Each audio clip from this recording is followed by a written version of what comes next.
Welcome to our home garden, where peace and tranquility reign supreme. But did you know that some plants can shatter this serenity?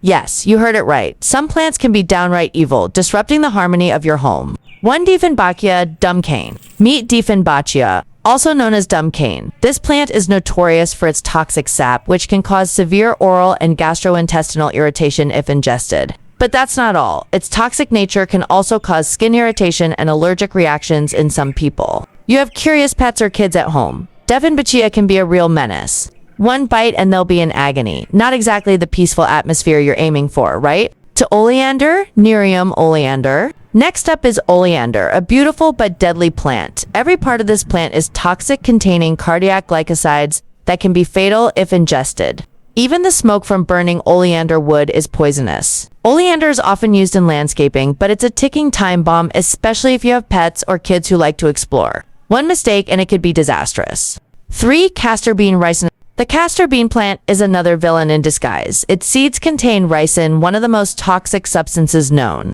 Ingestion can cause severe vomiting, diarrhea, and even organ failure. Castor bean plants are often grown for their ornamental value, but they're a serious threat to your home's peace, especially if you have curious kids or pets who might mistake the seeds for something edible. For strychnine tree, Strychnus nux vomi. Last but not least, we have the strychnine tree, a plant that's pure poison. Its seeds contain strychnine, a potent neurotoxin that can cause severe muscle spasms, seizures, and even death. This plant is not for the faint-hearted, and it's definitely not suitable for homes with kids or pets. One wrong move and it could spell disaster. These evil plants might look harmless, but they're lurking dangers that can destroy the peace at your home. Be aware, be cautious, and keep your loved ones safe. Thanks for watching. Hit subscribe for more gardening tips and tricks. I hope you learned about evil plants that destroy peace at home.